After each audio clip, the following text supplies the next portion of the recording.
Parliament వర్షాకాల సమావేశాలకు రంగం సిద్ధమైంది. జూలై 21 నుంచి ఆగస్టు 12 వరకు సమావేశాలు జరగనున్నాయి. సమావేశాలకు సంబంధించిన షెడ్యూల్ ఖరారైంది. వర్షాకాల సమావేశాలు ఆపరేషన్ సింధూర్ పై చర్చించే అవకాశం ఉంది. ఆపరేషన్ సింధూర్ ఫైటర్ జెట్లపై విపక్షాలు చేస్తున్న విమర్శలకు కౌంటర్ ఇచ్చే యోచన ఉంది కేంద్రం. అలాగే ఈ సమావేశాల్లోనే జస్టిస్ యశ్వంత్ వర్మపై అభిశంసన తీర్మానం పెట్టనుంది కేంద్రం.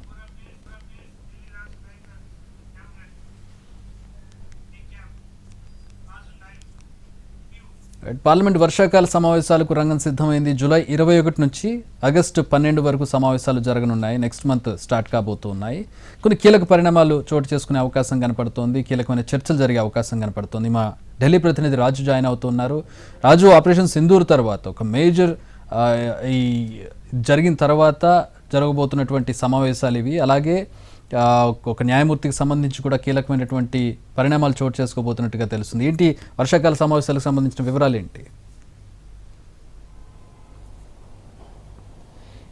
వర్షాకాల సమావేశాల షెడ్యూల్ను కొంత ముందే ప్రకటించారని చెప్పుకోవచ్చు. ఎందుకంటే ఒకవైపు ప్రతిపక్ష పార్టీలు నిన్న ప్రత్యేకంగా కాన్స్టిట్యూషన్ క్లబ్లో సమావేశమై ఆపరేషన్ సింధూర్కు సంబంధించినటువంటి అంశాలపైన చర్చించేందుకు ప్రత్యేకంగా పార్లమెంట్ సమావేశాలను ఏర్పాటు చేయాల్సినటువంటి అవసరం ఉంది. స్పెషల్ పార్లమెంట్ సెషన్స్ పెట్టి దాంట్లో ఏదైతే ఆపరేషన్ సింధూర్కు సంబంధించినటువంటి వ్యవహారాలపైన చర్చించాలని చెప్పి ప్రతిపక్షాలు డిమాండ్ చేశాయి. కానీ ఒకవైపు ప్రభుత్వం నుంచి ఒక స్పష్టత ఇచ్చిందని చెప్పుకోవచ్చు. ప్రత్యేక పార్లమెంట్ సమావేశాలంటూ ఏమీ ఉండవు, ఇక రెగ్యులర్గా జరిగేటటువంటి వర్షాకాల సమావేశాలే ఉంటాయనే విషయాన్ని ప్రభుత్వం స్పష్టం చేసింది. సో దాంట్లో భాగంగానే జూలై 21వ తేదీ నుంచి ఆగస్టు 12వ తేదీ వరకు వర్షాకాల సమావేశాలు జరగబోతున్నాయి. అయితే ఈ సమావేశాల్లో ఖచ్చితంగా ఆపరేషన్ సింధూర్, పాకిస్తాన్కు సంబంధించినటువంటి ఉగ్రవాదం, దాంతోపాటు ఇప్పటి వరకు ఏ విధంగానైతే 33 దేశాలు ఏదైతే పార్లమెంటుకు సంబంధించినటువంటి అఖిలపక్ష బృందాలు వెళ్ళి ప్రత్యేకంగా అక్కడ పాకిస్తాన్కు సంబంధించినటువంటి ఉగ్రవాద వైఖరి కావచ్చు, ఇప్పటి వరకు పాకిస్తాన్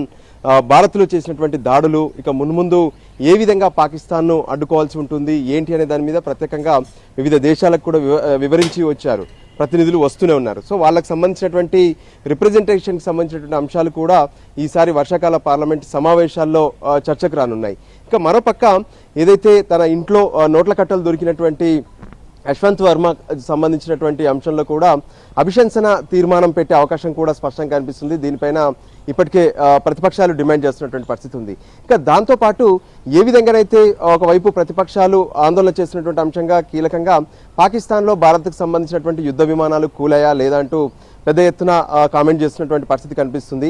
సో వీటన్నిటికి కూడా ఏదైతే వర్షాకాల పార్లమెంట్ సమావేశాల్లో ఒక సరైనటువంటి సమాధానాన్ని ఇచ్చేందుకు అటు కేంద్రం ప్రధానమంత్రి నరేంద్ర మోడీ నేతృత్వంలో సిద్ధమవుతున్నటువంటి పరిస్థితి ఉంది.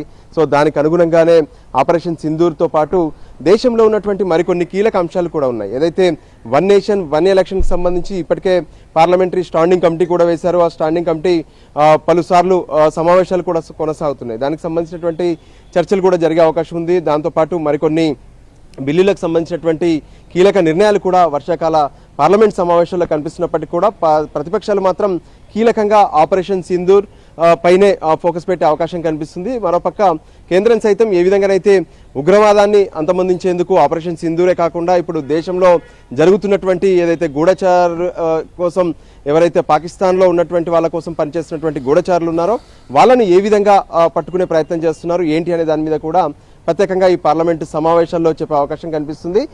పహల్గామ్ ఘటన నుంచి ఆ తర్వాత ఆపరేషన్ సింధూర్, అంతకుముందు జరిగినటువంటి కొన్ని ఉగ్ర ఘటనలు, వీటన్నిటిని కూడా తెరపైకి తీసుకొచ్చి ఖచ్చితంగా ఉగ్రవాదాన్ని ఏ విధంగా అంతమొందించేందుకు భారత్ సిద్ధమవుతుందనే విషయాన్ని కూడా ఈ వర్షాకాల పార్లమెంట్ సమావేశాల్లో కేంద్రం తమ స్పష్టమైనటువంటి విధానాన్ని చెప్పే అవకాశం కనిపిస్తుంది. Chakri, alright, thanks for the updates Raju.